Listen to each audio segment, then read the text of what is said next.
దేవాతి దేవుడు యేసుక్రీస్తు ప్రభువారు ఈ లోకానికి ఆయన దిగి వచ్చినప్పుడు ఆయన దావీదు కుమారుడు అని పిలువబడ్డానికి ఇష్టపడ్డారు. ఏంటి దేవుడు, దేవాది దేవుడు మానవ రూపంగా ఈ లోకానికి వస్తే దావీదు కుమారుడు అని పిలువబడ్డానికి ఎందుకు ఇష్టపడ్డారు? What was so special about David that impressed God? దావీదును గూర్చి దేవునికి అంతగా నచ్చినవి ఏంటి? దావీదేమన్నా పర్ఫెక్టా? Was David a sinless man? పాపం లేని వ్యక్తిగా దావీదున్నాడా అని ఆలోచన చేసినట్లయితే పాపం లేని వారి ప్రపంచంలో ఎవ్వరూ లేరు. నీతిమంతుడు లేడు, ఒక్కడును లేడు. ప్రతి మనిషి పాపం చేసిన వాడే. మనందరం కూడా పాపం చేసి దేవుడు అనుగ్రహించి మహిమను పొందలేకపోతున్నామని వాక్యంలో మనం గమనిస్తున్నాం. పాపము లేని యేసయ్య మన పాపాన్ని ఆయన మీద వేసుకొని ఆయన పాపంగా చేయబడ్డాడని దేవుని వాక్యంలో మనం గమనిస్తున్నాం. అయితే దావీదు జీవితంలో దావీదు దేవుని హృదయానుసారుడు అవ్వడానికి, దేవుడు దావీదు యొక్క సింహాసనాన్ని స్థిరపరచడానికి, దావీదు కుమారుడుగా ఆయన పిలువబడడానికి ఇష్టపడడానికి గల కారణాలు ఏంటి అని ఆలోచన చేసినట్లయితే దావీదు యొక్క ఆత్మీయ జీవితము దేవునికి చాలా ఇష్టకరమైనదిగా ఉంది. మన జీవితాన్ని కూడా మనం గమనించినట్లయితే ఫిజికల్ లైఫ్, స్పిరిచువల్ లైఫ్ రెండు ఉంటాయి కదా. భౌతికపరమైన జీవితము, భౌతికపరమైన విషయాలకు సంబంధించిన జీవితం ఒకటైతే ఆత్మీయ జీవితము, ఈ రెండు మన జీవితంలో ఈ రెండు కూడా ఉంటాయి. రెండు విభాగాలు మనం కలిగి ఉంటాం. Again private life and public life ఈ రెండు కూడా ఉంటాయి. అంటే రహస్య జీవితము, బహిరంగ జీవితం. మన చుట్టూ ఉన్న వారికి తెలిసిన మనము, ఎవ్వరికి తెలియని మనకు మాత్రమే, దేవునికి మాత్రమే తెలిసిన మనము. రహస్య జీవితము, అందరికీ బహిర్గతమైన జీవితము, ఈ రెండు కూడా ఉంటాయి. ఇప్పుడు దావీదులో దేవునికి బాగా నచ్చినది ఏంటంటే దావీదు యొక్క ఆత్మ సంబంధమైన అనుభవాలు. దావీదు దేవుని దృష్టిలో పర్ఫెక్ట్గా ఉన్నాడు అని వాక్యంలో లేదు, కానీ David always had his account settled with God. కొన్నిసార్లు చూడండి, కొన్ని షాప్స్ మనకి బాగా పరిచయం అయిన తర్వాత కొన్ని సంవత్సరాలు ఆ షాప్స్లో మనం కస్టమర్ ఒకటి మెయింటైన్ చేస్తారు. అది ఇక్కడికి వచ్చాక తెలిసింది దాని తెలుగులో పద్దు పుస్తకం అంటారని.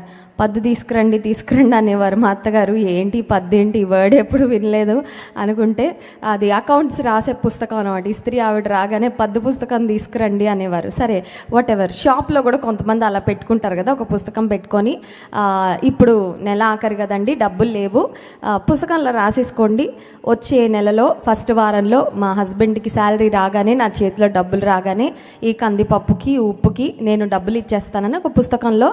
చాలాసార్లు దేవుని దగ్గర కూడా మన అకౌంట్స్ ఉంటాయి, కానీ అకౌంట్స్ వారానికి నెలకి సంబంధించిన అకౌంట్స్ కాదు. కొన్నిసార్లు సంవత్సరాల తరబడి దేవుని దగ్గర మన అకౌంట్స్ సెట్ అవ్వకుండా, అంటే ఆయన దృష్టిలో మనం ఎక్కడ తప్పిదస్తులమయ్యామో, ఆయన ఎక్కడ బాధ పెట్టామో, ఏవి ఒప్పుకోవాలో ఏవి చెప్పుకోవాలో అవి చెప్పుకోకుండా అకౌంట్స్ కొన్నిసార్లు మనం అవి పేరుకుపోయి ఉంటాయి. కానీ దావీదు జీవితంలో మనం గమనించినట్లయితే పాపం లేకుండా దావీదు బ్రతకలేదు. పరిపూర్ణుడు అని దేవుని వాక్యంలో దావీదుని గురించి వ్రాయబడలేదు. దేవుని వాక్యం ఎంత శ్రేష్టమైనదంటే భక్తుల యొక్క శ్రేష్టమైన అనుభవాలను రాయించిన పరిశుద్ధాత్మ దేవుడే వారి యొక్క లోట్లు, వారి యొక్క తప్పితాలను కూడా మనందరం జాగ్రత్త పడడానికి, మనందరం పాఠాలు నేర్చుకోవడానికి దేవుడు వాటిని కూడా తన లేఖన భాగంలో స్పష్టంగా రాయించారు. సో దావీదు చేసిన తప్పులు, దావీదు యొక్క పాపాలు కూడా దేవుని వాక్యంలో మనం గమనిస్తాము. అయితే వాటిని దావీదు దేవుని సన్నిధిలో ఎలాగా వాటిని ఒప్పుకున్నాడు, వాటి విషయంలో ఎలా తాను పశ్చాత్తాపడ్డాడు అనే విషయాన్ని కూడా దేవుడు చాలా స్పష్టంగా వ్రాయించారు. ఈరోజు 2వ సమూయేలు గ్రంథము 24వ అధ్యాయంలో నుండి దావీదు జీవితంలో ఎదురైన ఒక అనుభవాన్ని మనం ధ్యానం చేసుకుందాం. మన జీవితం కూడా అంతే కదా. Our life is full of experiences. మన జీవితంలో చాలా అనుభవాలు ఉంటాయి. వెనక్కి తిరిగి ఆలోచించుకుంటే, నిన్నటి గురించి ఆలోచించుకుంటే కూడా నిన్న మనకు ఎదురైన పరిస్థితులు, సందర్భాలు, అనుభవాలు ఎన్నో ఉంటాయి. ఇప్పుడు దావీదు జీవితంలో ఎదురైన ఒక ప్రాముఖ్యమైన అనుభవము, తను ఎలా ప్రవర్తించాడు, ఏం జరిగిందో ఒకసారి లేఖనంలో నుండి మనం ధ్యానించుకుందాం. 2వ సమూయేలు గ్రంథము 24వ అధ్యాయము 10వ వచనాన్ని అందరం కలిసి చదువుకుందాం. జనసంఖ్య చూచినందుకై దావీదు మనస్సు కొట్టుకొనగా అతడు, నేను చేసిన పని వలన గొప్ప పాపము కట్టుకొంటిని, నేనెంతో అవివేకినై దాని చేసి తిని, యెహోవా కరుణయుంచి నీ దాసుడనైన నా దోషమును పరిహరింపుమని యెహోవాతో మనవి చేయగా, దావీదుకి ఒక ఆలోచన వచ్చింది. ఈ మైండ్లో చాలా ఆలోచనలు వస్తాయి కదండి. ఒక రోజులో ఎన్ని ఆలోచనలు వస్తాయో మనం లెక్క పెట్టలేం. నిజానికి ఎన్ని ఆలోచనలు వస్తాయో లెక్క పెట్టలేము.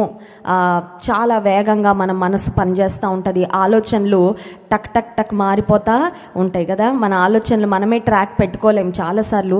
దావీదు మనసులో కూడా ఒక ఆలోచన వచ్చింది. అది ఏంటంటే, తన జనులను లెక్కించాలని, తన దగ్గర ఉన్న సైన్యాన్ని లెక్కించాలి అని ఒక ఆలోచన దావీదునకు కలిగి, తన వద్ద ఉన్న సైన్యాధిపతి అయిన యోవాబును పిలిపించి దావీదు అంటాడు, సెన్సెస్, ఐ వాంట్ సెన్సెస్, మనుషుల యొక్క జనుల యొక్క లెక్కలు నాకు కావాలి అని అడగగానే యోవాబు అంటాడు, రాజా వద్దయ్యా, ఇలా లెక్కలు చూసుకున్న తర్వాత రాజుకి యూజువల్గా వచ్చే ఫీలింగ్ ఏంటంటే గర్వం వస్తుంది. రాజుకి యూజువల్గా ఆ సెల్ఫ్ గ్లోరీ అంటే తనను తను మహిమపరుచుకునే అనుభవాలు వస్తాయి. రాజా వద్దు అని చెప్పినప్పటికీ దావీదు తనకొచ్చిన ఆలోచనను బట్టి జనులను లెక్కించమని చెప్పిన తర్వాత జనుల యొక్క సంఖ్య, తన వద్ద ఉన్న కాల్బలం యొక్క సంఖ్య, ఇవన్నీ వచ్చిన తర్వాత ఇప్పుడు చేయాల్సిందంతా చేశాడు. అడిగినవన్నీ లెక్కలన్నీ తన దగ్గరకు వచ్చాయి. ఇప్పుడు దావీదు మనసు కొట్టుకోవడం స్టార్ట్ చేసింది. 10వ వచనంలో, దేవుడు మనలో ఉన్నప్పుడు, దేవుని ఆత్మ మనలో పనిచేస్తూ ఉన్నప్పుడు, ఎప్పుడైనా రూట్ మారామంటే, దారి తప్పామంటే మన మనసు ఏమవుతూ ఉంటుందంటే కొట్టుకుంటే, ఎప్పుడైనా కొట్టుకుందండి? మామూలుగా కొట్టుకున్నట్టు కాదు, మామూలుగా గుండె కొట్టుకున్నట్టు కాదు. వి ఫీల్, అర్థమైపోతుంది మనకి, నేను తప్పు చేశాను, ఒక తప్పుడు ఆలోచన నాకు వచ్చింది, ఒక తప్పుడు పని నేను చేశాను, దేవునికి అవిధేయంగా నేను ప్రవర్తించాను అని మనసులో మనకి తెలిసిపోతూ ఉంటుంది. దావీదుకు ఆ గ్రహింపు వచ్చేసిందండి. గ్రహింపు వచ్చిన తర్వాత దావీదు యొక్క ఆ మాటలు, గ్రహింపు ఎంత లోతుగా ఉందో ఒకసారి మనం గమనిద్దాం. 10వ వచనం, జనసంఖ్య చూచినందుకై దావీదు మనస్సు కొట్టుకొనగా అతడు, నేను చేసిన పని వలన గొప్ప పాపము కట్టుకొంటిని, నేను ఎంతో అవివేకినై దాని. నాకు ఇక్కడ 2 మాటలు దే స్టుడ్ అవుట్. ఈ వచనం నేను ధ్యానిస్తూ ఉన్నప్పుడు 2 మాటలు నాకు చాలా ప్రత్యేకంగా కనబడ్డాయండి. ఇప్పుడు దావీదు ఈ కార్యం చేసేసరికి అల్టిమేట్ రూలర్ అంటే ఇశ్రాయేలీలకు అధిపతి రాజు ఎవరంటే దావీదే. ఇంకా ఆయన పైన దేవుడు, అంతే, దేవుని కింద దావీదే. ఒక అల్టిమేట్ అథారిటీగా, ఒక కింగ్షిప్ కలిగి, ఒక రాజ్యాధికారం కలిగిన వ్యక్తిగా ఉన్న దావీదు తాను దేవునికి అయిష్టమైన కార్యం చేయగానే తనలో వచ్చిన గ్రహింపు ఏంటంటే, నేను గొప్ప పాపము. ఆ మాట ఒక్కసారి గమనించండి. 10వ వచనంలో గొప్ప పాపం. మన పరిస్థితి ఎలా ఉంటుందంటే, గొప్ప పాపం ఏదన్నా చేసినా చిన్న పాపం అదేముందండి, అందరూ చేసేదే కదండి, అందులో ఏం పొరపాటు ఉందండి, సర్దుకు పోతూ ఉంటాం, సర్ది చెప్పుకుంటా ఉంటాము. అంత డీప్గా మనం చేసినది మనము గ్రహించడానికి, రియలైజ్ అవ్వడానికి కూడా మనం ఇష్టపడం. దావీదు మాట్లాడుతున్న మాటలు, దావీదు హృదయంలో కలిగిన భావన గొప్ప పాపము. రెండవది, ఎంతో అవివేకినై. రాజు తన గురించి తాను అవివేకంగా ఉన్నానని చెప్పుకోవడమే చాలా చిన్నతనం కదండి. మన దగ్గరికి ఎవరైనా వచ్చి తెలివి తక్కువ పని చేసావంటే, నీకు లేదేమో తెలివి, నాకు చాలా తెలివి ఉంది అంటాం కదా. ఒకవేళ ఎవరైనా ఎందుకు ఇలా తెలివి తక్కువ కాదు, అది తొందరపాటులో చేశానులే అంటే తెలివి తక్కువ అని మనం అనిపించుకోవడానికి కూడా మనకి చాలా నామోషి వచ్చేస్తూ ఉంటుంది. ఎందుకంటే మన దృష్టిలో మనం ఏమనుకుంటామంటే, మన దృష్టిలో మనము నీతిమంతులముగా, మన దృష్టిలో మనము జ్ఞానులంగా. నేను ఆలోచించింది వేరేలే. ఇప్పుడు ఎవరైనా మన దగ్గరకు వచ్చి మనం చేసింది తెలివి తక్కువ పని అని ఏమన్నా మనకి చెప్పడానికి ప్రయత్నం చేస్తే మనం ఏమంటామంటే, నువ్వు ఒకలాగా ఆలోచించావు, నేను ఇంకొకలాగా ఆలోచించానులే. అంటే అల్టిమేట్లీ మనం ఫీల్ అయ్యేది ఏంటంటే, మనల్ని ఎదుటి వాళ్ళు తెలివి తక్కువ అని అనడం కానీ, తెలివి తక్కువ వారిగా మనల్ని ట్రీట్ చేయడం కానీ మనకి ఎట్టి పరిస్థితుల్లో ఇష్టము ఉండదు. రాజంతటి స్థానంలో దేవుడు తనను హెచ్చించి సింహాసనం ఎక్కించిన తర్వాత ఇప్పుడు దావీదు తన గురించి తాను చెప్పుకుంటున్న మాట ఏంటంటే, ఎంతో అవివేకంతో నేను ఈ పని, ఆత్మ సంబంధమైన జ్ఞానం లేకపోతే, దేవుడిచ్చే జ్ఞానం లేకపోతే, దేవుని సహాయం మీద మనం ఆధారపడక మన స్వబుద్ధిని ఆధారం చేసుకొని మనం ఆలోచనలు చేస్తే ఎన్నో అవివేకపు పనులు, ఎంతో అవివేకంతో ఎంత మంచి స్థానంలో ఉన్నా మనం చేయడానికి ఖచ్చితంగా ఆస్కారము ఉంటుంది. దావీదు జీవితంలో he was very sensitive to sin. పాపానికి చాలా తప్పు చేసిన వెంటనే తనలో ఆ రియలైజేషన్ వచ్చేసేది. అందుకే దావీదు దేవుని హృదయానుసారుడని. మనం పాపం చేయగానే దేవునికి వెంటనే తెలుస్తుందా, లేకపోతే వారం రోజుల తర్వాత తెలుస్తుందా? వెంటనే తెలుస్తుంది. ఇప్పుడు దావీదు దేవుని హృదయానుసారుడు అంటే దేవునికి అవిధేయమైన పని చేయగానే రియలైజేషన్ నెల రోజుల తర్వాత వచ్చిందా, పనిష్మెంట్ వచ్చిన తర్వాత వచ్చిందా, లేకపోతే వెంటనే వచ్చేదా అంటే దావీదు జీవితంలో హీ రియలైజ్డ్ ఇమీడియట్లీ. వెంటనే తప్పు చేయగానే, దేవుడు గద్దించగానే, దేవుడు తన ప్రవక్తను పంపించి దీర్ఘదర్శి అయిన గాదును పంపించినట్లుగా మనం గమనిస్తున్నాం. దావీదుతో దేవుడు మాట్లాడిన వెంటనే దావీదులో ఒక లోతైన పశ్చాత్తాపము, దావీదు వెంటనే రియలైజ్ అయ్యాడు. సామెతల గ్రంథం 21వ అధ్యాయము 2వ వచనంలో ఒక మాట ఉంది చూడండి. సామెతల గ్రంథము 21వ అధ్యాయము 2వ వచనం. ఒకడు తనకు ఏర్పరచుకొనిన మార్గము ఎట్టిదైనను తన దృష్టికి అది న్యాయముగానే. సామెతలండి ఇవి జీవన సూత్రాలు కదా. ఒకడు తన దృష్టికి తనకు ఏర్పరచుకొనిన మార్గము తన దృష్టికి న్యాయంగానే కనబడుతుందంట.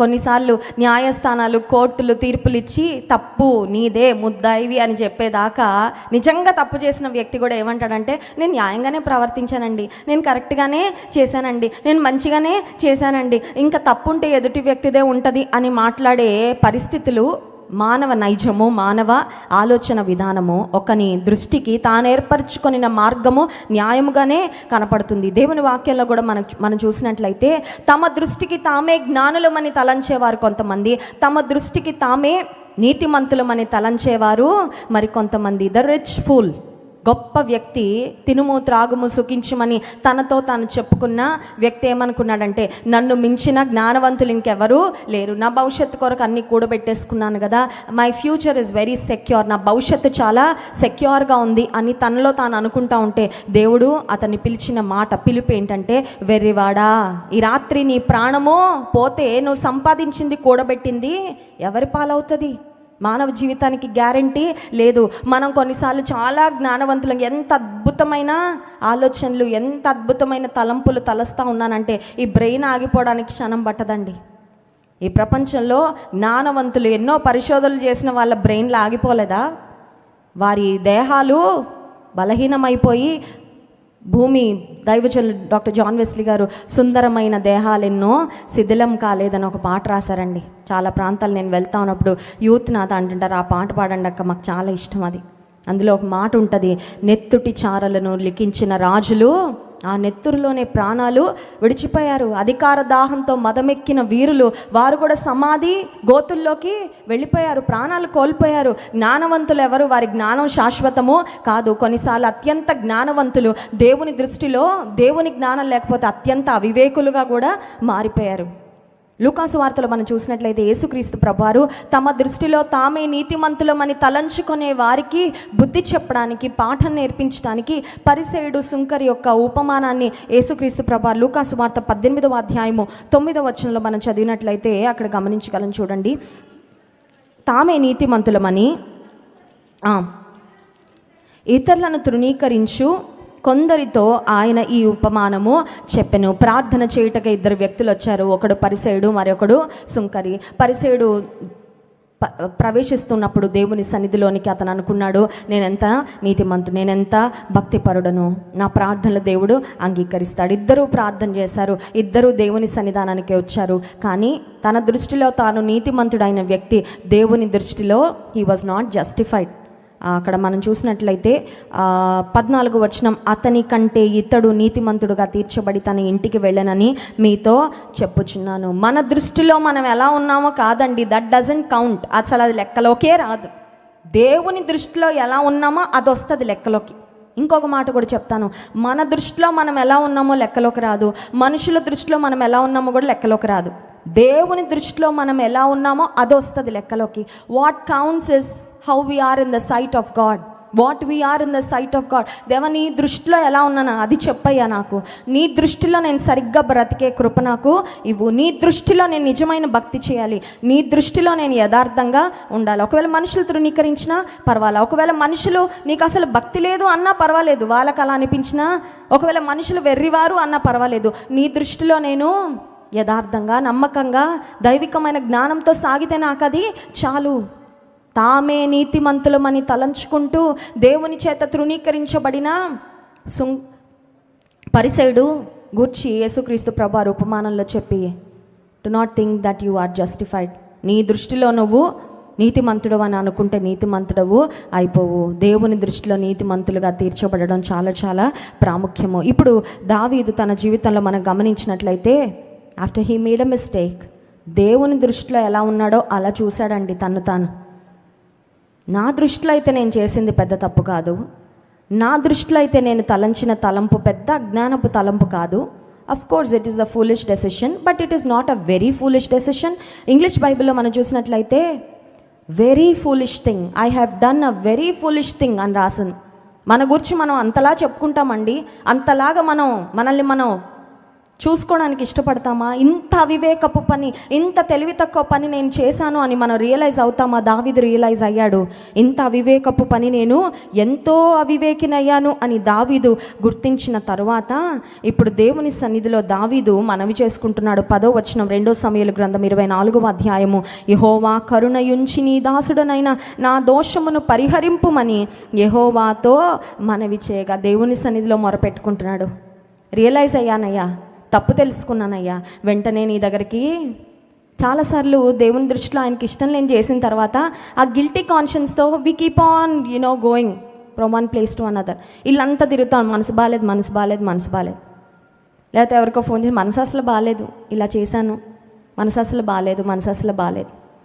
అసలు బాగాలేకపోతే తప్పు చేశామని తెలుసుకుంటే ఏం చేయాలి? దావీదు చేసిందే చేయాలి.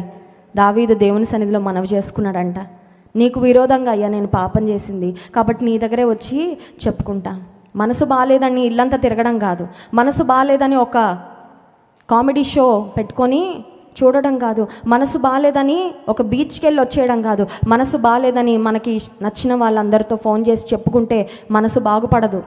దేవుని సన్నిధిలో వచ్చి మనవి చేసుకోవాలి. దావీదు అదే చేశాడు. ఇప్పుడు దేవుని సన్నిధికి వచ్చిన తర్వాత గాదు అనే దీర్ఘదర్శిని దేవుడు దావీదు యొద్దకు పంపించి, దేవుడు దావీదుకి 3 చాయిసెస్ ఇచ్చారండి.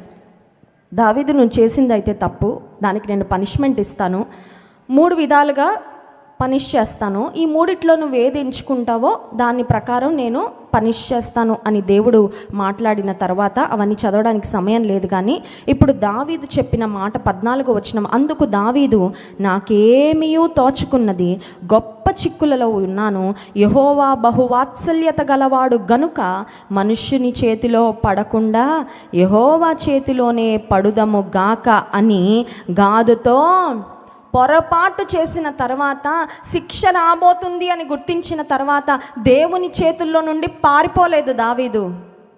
పోలీసుల దగ్గర నుండి దొంగ దాక్కోవడానికి పరిగెట్టినట్టు ఎవరికి కనబడకుండా తప్పు చేసిన వాళ్ళు చూడండి పారిపోతూ ఉంటారు, దొరికేదాకా కష్టపడతారు, దొరికేదాకా ప్రయత్నం చేస్తారు. దేవుని దృష్టికి పాపం చేసిన దావీదు పారిపోలేదు, దేవుని చేతిలోనే పడతా, ఆయన చేతికే సరెండర్ అయిపోయావు. ఎప్పుడైనా సరెండర్ నీ జీవితంలో దేవునికి కంప్లీట్గా సరెండర్ అయిపోయిన రోజు ఉందా? గడిచిన వారంలో ఒక వార్త చూస్తూ ఉన్నాను. ఒక వ్యక్తి, ఒక యవనస్తుడు కుటుంబీకులందరినీ హత్య చేసేసి పోలీస్ స్టేషన్కి వెళ్ళిపోయి ధైర్యంగా పోలీస్ ఆఫీసర్ ఎదురు నిలబడి చెప్తున్నాడంట, మా ఇంట్లో ఇన్ని శవాలు ఉంటాయి, వెళ్ళి చూసుకోండి, వాళ్ళందరినీ నేనే చంపానని. అంటే వాడికి అర్థమైపోయింది ఏమనంటే, ఖచ్చితంగా దొరుకుతాను, ఖచ్చితంగా నాకు శిక్ష పడుతుంది. మరి అతనికి ఏం శిక్ష కోర్టు వారు విధిస్తారు నాకు తెలియదు. కానీ he decided to surrender police ఆఫీసర్కి. వారు నన్ను చేసి పట్టుకోకముందే నేను వెళ్ళి సరెండర్ అయిపోతే బెటర్ అనుకున్నట్లున్నాడు. వెళ్ళి ధైర్యంగా పోలీస్ ఆఫీసర్ దగ్గర లొంగిపోయాడంట. ఈ ఉపవాస ప్రార్థనకు వచ్చిన మనము మన జీవితంలో దేవునికి సరెండర్ అయిపోయిన సమయాలు ఉన్నాయా? రక్షణ పొందినప్పుడు సరెండర్ అయ్యానండి, సరెండర్ అవుతాం, మళ్ళీ తీసేసుకుంటాం, అన్ని కంట్రోల్ అంతా మళ్ళీ మనం తీసేసుకుంటాం. సరెండర్ అయినట్టే పిల్లలు చూడండి, ఎత్తుకోగానే అమ్మ చేతిలోకి వస్తారు. ఎగ్జిబిషన్లో బెలూన్స్, పీచ్ మిఠాయి అంటారు కదా, కాటన్ క్యాండీ కనబడుతుంది, కనబడగానే ఏం చేస్తారండి, చేతిలోంచి ఒక్క దూకి ఇంకా దొరకరు మనకి, మనం వెళ్ళాలి వాళ్ళ వెనకాల. దేవునికి సరెండర్ అవుతాం రక్షణ పొందినప్పుడు. అయ్యా నీకే, ఇంకా నీ చేతిలోనే ఒదిగిపోతానయ్యా, నీ చేతిలో ఉండిపోతానయ్యా, నీ చేతులకి అప్పగించుకుంటున్నానయ్యా, నీ చేతిలోనే పెట్టుకో అయ్యా అని అప్పగించేసుకొని ఏదన్నా రంగురంగులుగా, ఏదన్నా ఆకర్షణీయంగా, ఏదన్నా మంచి కనబడగానే దూకేసి మరి వెళ్ళిపోతూ ఉంటుంది. దేవుని చేతిలో ఉండి పరిగెడతా ఉంటాం లోకం వెనకాల. మళ్ళీ ఏం చేయాలండి? మళ్ళీ సరెండర్ చేసుకోవాలి. ఆయన మన వెనకాల ఎప్పుడు, మనం తిరిగి ఆయన వద్దకు వచ్చే వరకు దేవుని ప్రేమ మనల్ని వెంటాడుతూనే ఉంటుంది. కానీ అప్పగించుకోవడం అనేది మనం చేసుకోవాలి. సరెండర్ అనేది ఒక బలవంతంగా పోలీస్ ఆఫీసర్ లొంగ తీసుకుంటే లొంగినట్టు అది కాదండి. దొంగ దొరికిన తర్వాత అది కాదు. దేవుడు ఎప్పుడు బలవంతంగా మనల్ని ఆయనకు సరెండర్ అవ్వాలని ఆయన ఇష్టపడడు. ఇష్టపూర్వకంగా దావీదు అదే చేశాడు. ఈ ఉపవాస ప్రార్థనకు వచ్చిన మనము ఇష్టపూర్వకంగా సరెండర్ అయిపోదాం. ఎవరికి? నీ చేతులకు అప్పగించేసుకున్నానయ్యా, ఏం చేస్తే చేయను, do what ever it pleases with my life. నీకు ఎట్లా ఇష్టమైతే. కొన్నిసార్లు నాకు అర్థం కాకపోవచ్చు, నా జీవితంలో ఏం జరుగుతుంది, ఎందుకు జరుగుతుంది, ఈ పరిస్థితులు ఎందుకు వచ్చాయి, ఎలా వచ్చాయి నాకు అర్థం కాకపోవచ్చు. నాకేం అర్థం కాకపోయినా పర్వాలేదు, నీకు సరెండర్ అయిపోతా. ఎందుకంటే the safest place to be is in your hands. నాకు అత్యంత సురక్షితమైన స్థానం అంటే ఈ ప్రపంచంలో ఏదైనా ఉందంటే మా అమ్మగారి ఇల్లో, లేకపోతే నా భర్త దగ్గర, లేకపోతే మరొకరి దగ్గర కాదు, నీ చేతుల్లో అయ్యా. స్తోత్రం చెప్దాం, హల్లెలూయా. ఆ భావనతో నిజంగా మనం సరెండర్ అవ్వగలిగితే, రోగం వచ్చిన వ్యక్తి మంచి హాస్పిటల్కి వెళ్ళగానే తెలియకుండా రిలాక్స్ అయిపోతారు. ఎందుకు తెలుసా? మంచి డాక్టర్ చేతిలో, డాక్టర్ గారు వచ్చి అంటారు, మేము చూసుకుంటామండి, ఏం పర్లేదు, మేము చూసుకుంటాం అనగానే ఎంత ధైర్యం వస్తుందండి, గుండె ధైర్యం వచ్చేస్తుంది. ఏం పర్లేదు, డిశ్చార్జ్ అయిపోతాను ఇంటికి. ఇంకా మార్చరీలు, సమాధి పెట్టలు ఇవే గుర్తురావు. ఎందుకంటే కాన్ఫిడెన్స్ వచ్చేస్తుంది. ఈ డాక్టర్ చేతిలో ఉన్నానంటే I will be okay, I will be fine. పరమ వైద్యుడు, క్షేమాధారము నేనే అని సెలవిచ్చిన దేవుడు ఆయన చేతులకు అప్పగించుకోవడానికి ఆలోచించక్కర్లే, ఒక్క క్షణం కూడా ఆలోచించా. దావీదు అదే అంటున్నాడు, మనుషుల చేతిలో, మనుషులు దుర్మార్గులు, మనుషులు నీచులు, మనుషులు హీనమైన ఆలోచనలు చేసేవారు, మనుషులు అబద్ధికులు. అలాంటి మనుషుల చేతిలో పడ్డం కంటే దేవా నీ చేతిలో చాలా చాలా మంచివాడు నా యేసయ్య, చాలా చాలా మంచివాడని మన VBSలో ఒక అద్భుతమైన వర్షిప్ సాంగ్ మనం కూడా పాడుతూ ఉంటాం వర్షిప్లో. అది చిన్నపిల్లలు చాలా అద్భుతంగా చేశారండి. నేను కూడా చాలా ఆనందించా వాళ్ళతో పాటు పాడుతూ ఉన్నప్పుడు. ఆ పాట యూట్యూబ్లో అప్లోడ్ చేస్తే ఒకళ్ళు కామెంట్ పెట్టారు, దేవుడు చాలా మంచివాడు కానీ మనుషులు చాలా నీచులని. అది చదవగానే అనిపించింది, నిజమే కదా, దేవుడు ఎంత మంచోడో దానికి ఎగ్జాక్ట్ ఆపోజిట్ ఏంటంటే మనుషులే. అలాంటి మనుషుల చేతిలో పడ్డం కంటే దేవా నీ చేతిలో పడితే చాలు. ఎందుకంటే ఒకవేళ నన్ను దండించినా, ఒకవేళ నాకు బుద్ధి చెప్పినా, ఒకవేళ నీ కోపం నా మీద చూపించినా, నీ కోపం నిమిషం మాత్రమే ఉంటుందేమో కానీ నీ దయ ఆయుష్కాలం అంతా ఉంటుంది కదా ప్రభువా. స్తోత్రం చెప్దాం, హల్లెలూయా. దావీదు చేసిన పని, he surrendered to God's hands. దేవుని చేతికి తన్ను తాను అప్పగించుకున్నాడు. దేవుని చేతిలో పడతాను మనుషుల చేతిలో పడడము కంటే. ఆ తర్వాత మనం చూసినట్లయితే దావీదు తీసుకున్న నిర్ణయాన్ని బట్టి దేవుని యొక్క కోపము ఇశ్రాయేలీల మీద రగులుకున్నప్పుడు ఇశ్రాయేలీలు చనిపోవడం ప్రారంభించారు. ఆ తర్వాత చూడండి 17వ వచనంలో, దావీదు జనులను నాశనము చేసిన దూతను కనుగొని యెహోవాను ఇలాగు ప్రార్థించెను, చిత్తగించుము, పాపము చేసిన వాడను నేనే, దుర్మార్గముగా ప్రవర్తించిన వాడను నేనే, గొర్రెల వంటి వీరేమి చేసిరి, నేనే. మనం చెప్తాం నేనే. ఎప్పుడు చెప్తాం? మీ పిల్లలు చాలా అద్భుతంగా ఉన్నారండి, నేనేనండి పెంచేది.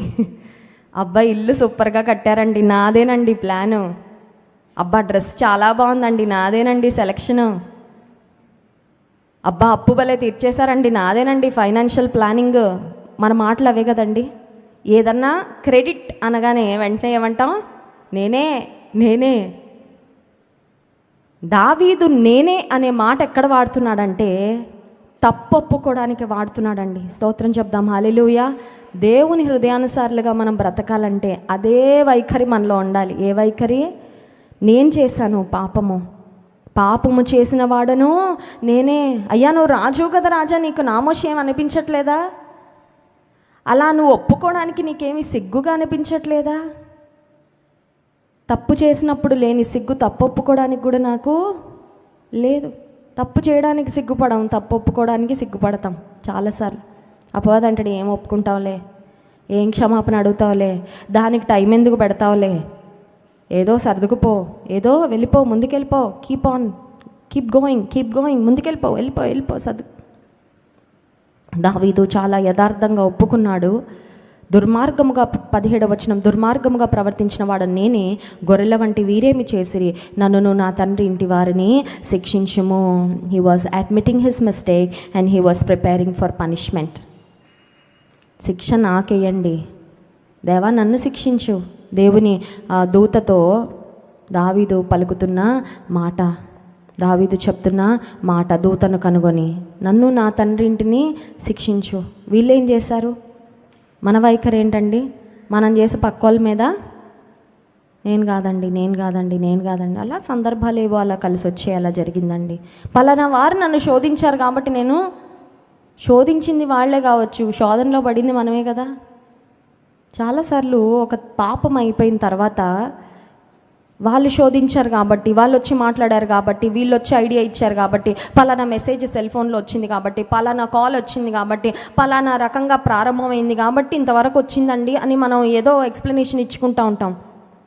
దానికి బాధ్యత తీసుకోవడానికి కూడా ఇష్టపడను. దావీదు అంటున్నాడు, శిక్ష భరించడానికి నేను సిద్ధంగా ఉన్నాను. వీళ్ళు కాదు, వీళ్ళు అమాయకులు, వారికి కాదు రావాల్సింది, నాకు నా తండ్రి ఇంటి వారికి శిక్ష రావాలి. ఆ తర్వాత బలి అర్పిస్తే ఆ తెగులు ఆగిపోతుందని దేవుడు తెలియచేసిన తర్వాత దావీదు ఏం చేశాడంటే, అరౌనా అనే వ్యక్తి వద్దకు వెళ్ళి ఒక కళ్ళమును ఆయన కొనుక్కున్నట్లుగా మనం గమనిస్తాం. ఆ తర్వాత వచనాల్లో మీరు చూసినట్లయితే 24వ వచనం, రాజు నేను అలాగూ తీసుకొనను, వెల ఇచ్చి నీ యొద్ద కొందును, వెల ఇయ్యక నేను తీసుకొనిన దాన్ని నా దేవుడైన యెహోవాకు దహన బలిగా అర్పించినని అరౌనాతో చెప్పి ఆ కళ్ళమును ఎడ్లను 50 తులముల వెండిని కొనెను.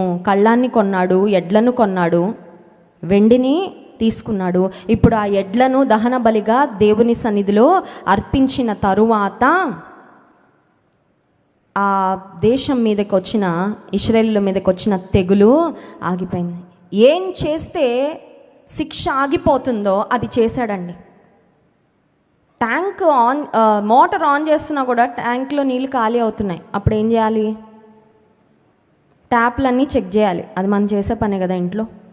ట్యాంక్లో నీళ్ళు ఎక్కిస్తూనే ఉన్నాము, కానీ ట్యాపుల్లో నీళ్ళు మాత్రం కాసేపు వస్తున్నాయి, ఆగిపోతున్నాయి. అంటే ఏంటి? ఎక్కడో ట్యాప్ ఆన్ చేసి ఎవరో వదిలేశారు, ప్రాబబ్లీ పిల్లలో పెద్దలో లీక్ అవుతుంది వాటర్. అది ఫిక్స్ చేస్తే తప్ప నీళ్లు మనకి ఉండవు, నిలవవు, ఉపయోగించుకోలేం. ఇప్పుడు తెగులు వచ్చింది ఇశ్రాయేలు మీద, ఇశ్రాయేలు అందరూ చనిపోతూ ఉన్నారు. ఆ సమయంలో దావీదు హీ టుక్ రెస్పాన్సిబిలిటీ. ఈ నష్టం రావడానికి, ఈ కష్టం రావడానికి, ఈ తెగులు రావడానికి నేనే కారణము. I will do what ever it takes to stop it. ఈ తెగులు ఆగిపోవడానికి ఏం చేయాలో నేను అది. కొన్నిసార్లు మన మీదకి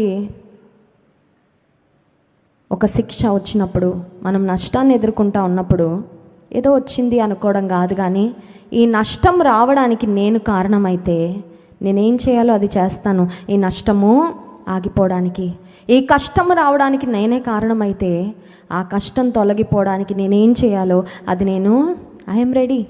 నేను సిద్ధంగా వాళ్ళ మీద వీళ్ళ మీద వేసేసి నాకు ఏ సంబంధం లేదన్నట్లుగా వ్యవహరించడం కాదు. David was very sensitive to sin. పాపం విషయంలో చాలా జాగ్రత్త పరుడుగా వ్యవహరించిన దావీదు దేవుని దృష్టిలో నేను చేసిన పాపము పరిహరించబడాలంటే నేను ఏం చేయాలి? పాత నిబంధన గ్రంథంలో పాపం పరిహరించబడాలంటే బలులు అర్పించబడాలి. ఆ బలి అర్పించాడు దావీదు. ఇప్పుడు నూతన నిబంధనలో ఉన్న మనము ఏ బలి అర్పించాలి? దావీదుకు తెలుసండి, he was a man after God's own heart. పాత నిబంధన గ్రంథంలో దేవుని కోపము, దేవుని ఉగ్రత ఆగాలంటే, చేసిన శిక్ష, చేసిన పాపానికి పరిహారం జరగాలంటే బలి అర్పించాలని దావీదుకు తెలుసు. కానీ దేవునికి ఇష్టమైన బలిని గురించి 51వ కీర్తనలో దావీదు రాశాడు. చూడండి, 51వ కీర్తన 17వ వచనం. 51వ కీర్తన 17వ వచనం. విరిగిన మనసే దేవునికి ఇష్టమైన బలులు, దేవా విరిగి నలిగిన హృదయమును నీవు అలక్ష్యము చేయవు. హల్లెలూయా. విరిగిన మనస్సుతో దేవుని సన్నిధికి నువ్వు వస్తే ఆయనకి ఇష్టమైనది అదంట. A broken heart and a contrite spirit. కొన్నిసార్లు హృదయం విరిగిపోతుంది, కానీ అది ఎవ్వరికి తెలియదండి. ఎవరికి విరిగిందో వాళ్ళకే, only those who are going through that heart ache knows that they have a broken heart. హృదయం విరిగిపోయినప్పుడు ఆ విరిగిన హృదయం ఎవరికి ఉంటుందో వాళ్ళకే తెలుస్తుంది. బయటకు ఒకవేళ అస్సలు ఎవరికి చిన్న క్లూ కూడా లేకపోవచ్చు. నీ హృదయ స్థితి, నా హృదయ స్థితి స్పష్టంగా ఎవరికి తెలుసు అంటే, ఈసీజీలో 2D ఎకోలో ట్రెడ్మిల్లో రాదండి ఆ రిపోర్టు, దేవుని రిపోర్ట్లో వచ్చేస్తుంది. విరిగిన మనసా లేకపోతే బండ లాంటి మొండి హృదయమా? If we are broken in the presence of God, దేవుని సన్నిధానానికి వచ్చి మన అవిధేయతను బట్టి, మన పాపాన్ని బట్టి, మన దోషాన్ని బట్టి, మన అపరాధాన్ని బట్టి విరిగిన హృదయంతో నలిగిన మనస్సు దేవుని దగ్గరకు వస్తే అది ఆయనకి ఇష్టమైన బలి, ఆయనకి ఇష్టమైన అర్పణ. దేవా, విరిగి నలిగిన హృదయమును నీ అలక్ష్యము. విరిగిన హృదయం ఎవరికి కనపడదు కదండి, దేవునికి కనపడుతుంది. విరిగిన హృదయంతో వస్తే మనుషులు లెక్క చేయరు కదా, దేవుడు లెక్క చేస్తాడు. ఆయన అలక్ష్యం చేయడంట. He will not ignore, he will not neglect, he will not walk away from a broken heart and a contrite spirit. విరిగిన హృదయంతో నలిగిన మనసుతో ఆయన దగ్గరకు వచ్చే వారిని చూసి చూడనట్లు ఆయన దూరంలో పెట్టి వెళ్ళిపోడు. గర్విష్ఠులను ఆయన దూరం నుండి ఎరిగేవాడనుంది వాక్యంలో. గర్విష్ఠులను దూరం నుండి గమనించి దూరమే పెడతాడు ఆయన. వాళ్ళకి కృప దొరకదంట. దీనులకు ఆయన కృప అనుగ్రహించే దేవుడు, దీనులను హెచ్చించే దేవుడు, దీనులను ఆయన లేవనెత్తే దేవుడు. విరిగిన హృదయంతో ఈ ఉదయకాల సమయంలో మనం ఆయన సన్నిధిలో ప్రార్థన చేయగలిగితే, ఆయన సన్నిధిలో మన స్థితి, మన పరిస్థితి, మన పాపం ఒప్పుకోగలిగితే ఆయనకి ఇష్టమైన బలి ఈ ఉదయకాల సమయంలో మనం చెల్లించినట్లు కళ్ళు మూసుకోండి, ప్రార్థన చేసుకుందాం. దావీదు దేవుని సన్నిధిలో బలి అర్పించిన తర్వాత దేవుని కోపము, దేవుని ఉగ్రత ఆగిపోయింది. ఇశ్రాయేలీయులు తిరిగి క్షేమస్థితికి వచ్చారు. ఉదయకాల సమయంలో ప్రభువా, విరిగిన మనస్సు, నలిగిన హృదయంతో నీ సన్నిధిలో ప్రార్థించే వ్యక్తిగా నన్ను ఉంచయ్యా. నీ విరిగిన హృదయాన్ని దేవుడు చూస్తున్నాడు సహోదరి. God is watching you. ఆయన అలక్ష్యం చేయడు. విరిగిన హృదయంను ఆయన అలక్ష్యం చేయడు. చేసిన పాపముల వల్ల, అపరాధముల వలన, లేదంటే నీవు ఎదుర్కొన్న పరిస్థితుల వలన నీ హృదయము విరిగి నలిగిపోయిందేమో. దేవుడు నేను లక్ష్య పెడుతున్నాడు ఈ ఉదయం. అయ్యా, నువ్వు లక్ష్య పెడితే చాలయ్యా, నువ్వు చూస్తే చాలయ్యా, నువ్వు చూస్తే చాలయ్యా. నీ చేతుల్లో ఒదిగిపోతానయ్యా, నీ చేతుల్లో ఒదిగిపోతాను యేసయ్యా. చెప్పుకుందామా? Lord, I surrender to you. Lord, I surrender to you my everything. నేను నీకు అప్పగించుకుంటున్నా ప్రభువా. శిరస్సు నుంచి పాదం వరకు నా సర్వం, నా సర్వం, నా కుటుంబం, నా ఆలోచనలు, నా కలలు, నా భవిష్యత్తు, నావన్నీ ప్రభువా, నా సమస్తము నీకు అప్పగించుకుంటున్నానయ్యా. Lord, I surrender to you. Lord, దావీదు అన్నాడు, మనుషుల చేతిలో పడడం కంటే దేవుని చేతిలో పడ్డం మేలు. నిజమే ప్రభువా, మనుషులు దుర్మార్గులయ్యా, మనుషులు దుష్టులయ్యా. మనుషుల చేతిలో వద్దు ప్రభువా, నీ చేతిలో పడతానయ్యా. Lord, I would like to surrender to your hands. I would like to surrender myself lord.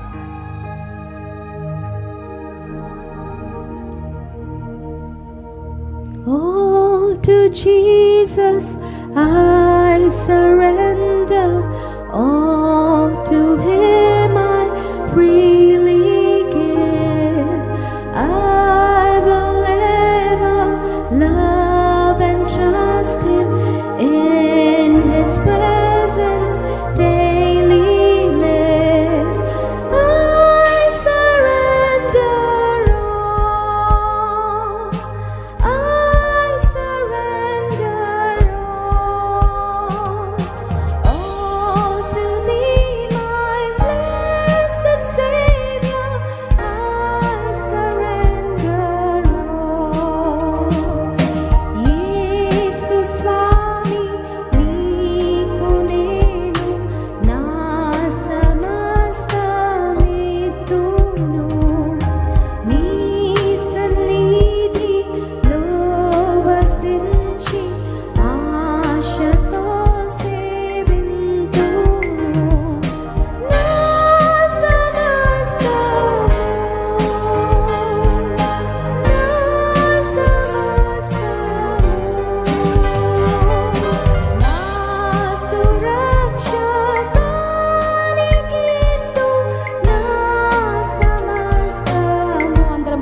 సమస్తము.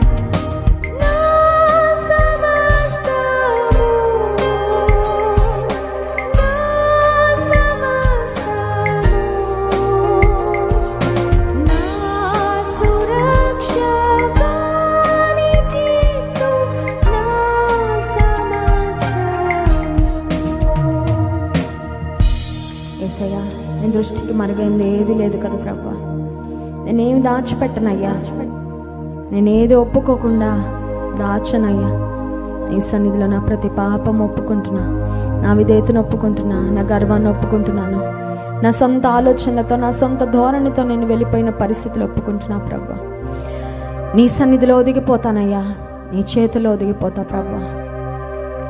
నా జీవితాన్ని, నా హృదయాన్ని నీకు ఇష్టమైన బలిగా, నీకు ఇష్టమైన అర్పణగా మలుచుకో ప్రభా. ఇదే నా ఆశ, ఇదే నా ప్రార్థన. మా ప్రార్థన నీ సన్నిధికి చేరకమునపు నా జీవితాన్ని నువ్వు అంగీకరించయ్యా, నా బ్రతుకు నీవు అంగీకరించు ప్రభా. నీ కరుణ, నీ కృప, నీ దయ, నీ జాలి, నీ వాత్సల్యత మాపై కుమ్మరించు. మిమ్మల్ని ఆరాధించి స్తుతించబోతుండగా ఆరాధన ఆత్మతో మమ్మల్ని నింపమని మా ప్రార్థన విన్నందుకు నీకు స్తోత్రాలు చెల్లించుకుంటూ యేసు నామములో ప్రార్థిస్తున్నాం తండ్రి, ఆమేన్. అందరూ లేచి నిలబడి దేవుని స్తుతించి ఆరాధించుకున్నాం. మనందరికి వచ్చిన పాట యేసుని నామములో మన బాధలు పోవును అనే పాట పాడుతూ దేవుని నామాన్ని కనపడదు.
హృదయములో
కళ్ళు మూసుకొని రెండు చేతుల ఆకాశం వైపెత్తి ప్రేమతో నిన్ను ఆరాధింతును.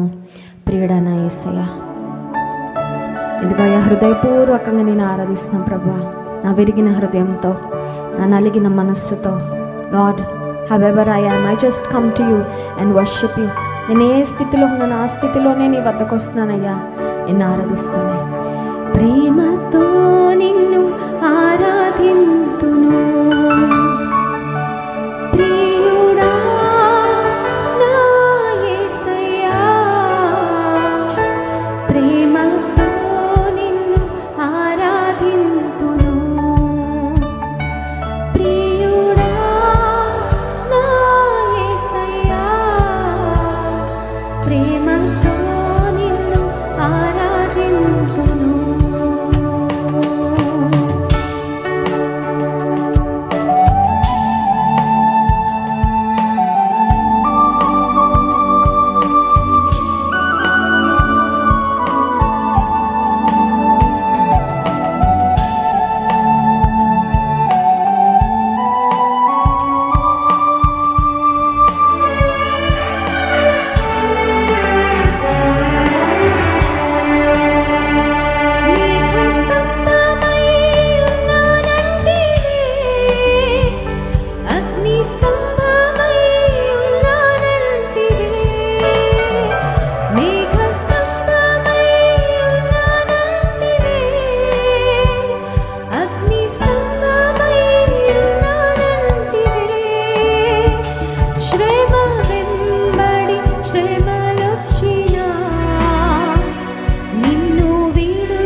ప్రతి పరిస్థితిలో నాకు తోడుగా ఉండి నడిపించావయ్యా.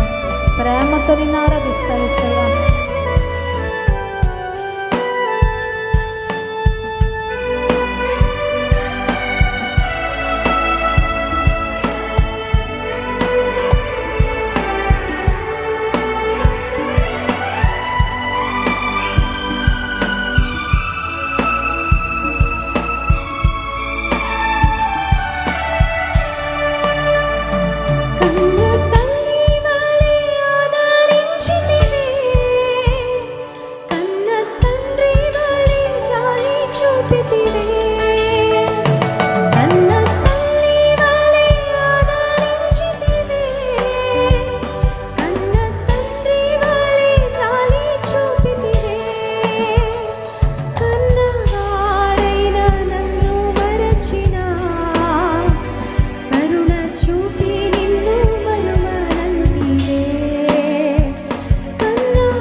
చేతిలో చెక్కుకున్నావయ్యా, నీ సాక్షిగా నిలుపుకున్నావయ్యా. నిందలొచ్చి నీరసిరిన నీ ఆత్మతో ఆదరించి బలపరచావయ్యా. స్తోత్రం.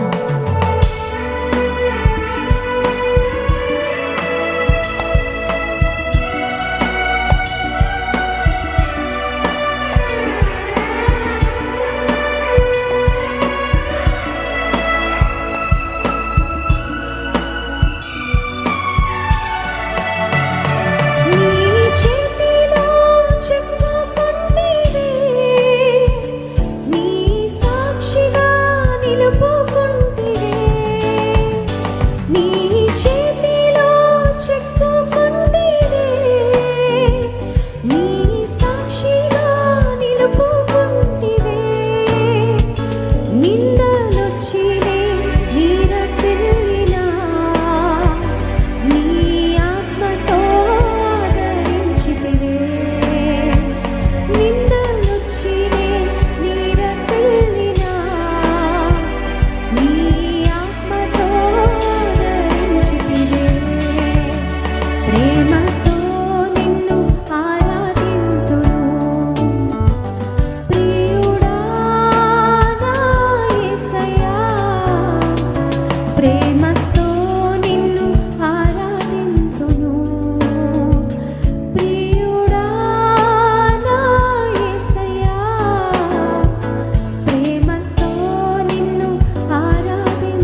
ఉదయకాల సమయంలో ఎలా ఉన్నామో అలాగే తండ్రి దగ్గరకు పరిగెత్తుకుని వచ్చి ఆయన చేతిలో ఒదిగిపోయి, ఇదిగో ప్రభు, నేను ఉన్న స్థితిలోనే విత్ ఆల్ మై హర్ట్స్,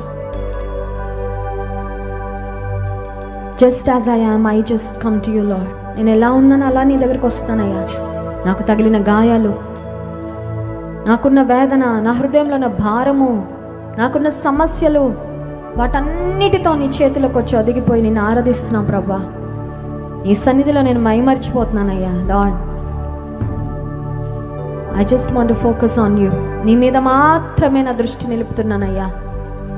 ఇంకేవి చూడాలనుకోవడం లేదు, మనుషులు చూడాలనుకోవడం లేదు, నా సమస్యలు చూడాలనుకోవడం లేదు, నా అనారోగ్యాలు చూడాలనుకోవడం లేదు. నీ పైన మాత్రమే నా దృష్టి అయ్యా. విరిగి నలిగిన హృదయం నీకు ఇష్టమైన బలి.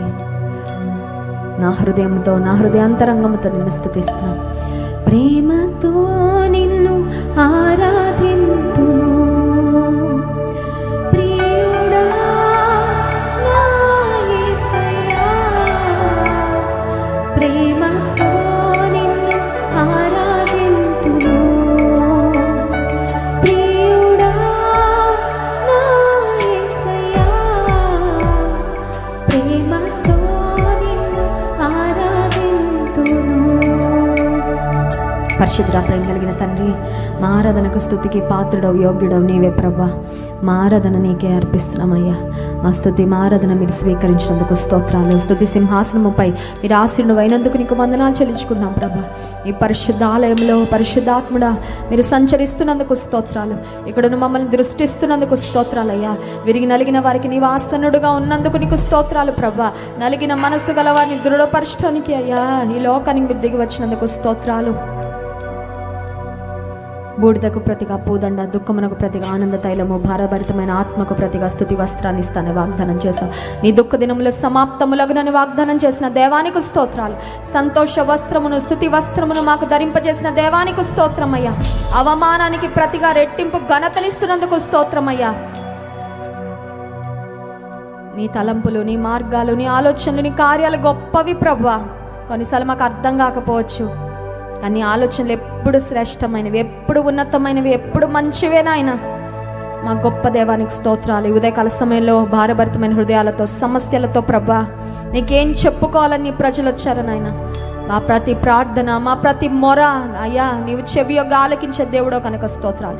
ఈ పరిశుద్ధాలయంలో మా ప్రార్థనలకు జవాబులు ఇవ్వండి ప్రభా. మా ప్రార్థన అవసరతలు గొప్ప స్తుతి నివేదికలుగా, గొప్ప సాక్ష్యములుగా మీరు మారుస్తున్నందుకు స్తోత్రాలు. మమ్మల్ని మీకు సాక్షులుగా మీరు వాడుకుంటున్నందుకు, వాడుకోబోతున్నందుకు నీకే స్తుతులు, స్తోత్రాలు, వందనాలు చెల్లించుకుంటూ ఈ స్తుతి, ఆరాధన, ప్రార్థన తండ్రి రక్షకుడైన యేసుక్రీస్తు ప్రభువారి శ్రేష్టమైన నామంలో మీకే సమర్పిస్తున్నాము తండ్రి. ఆమేన్.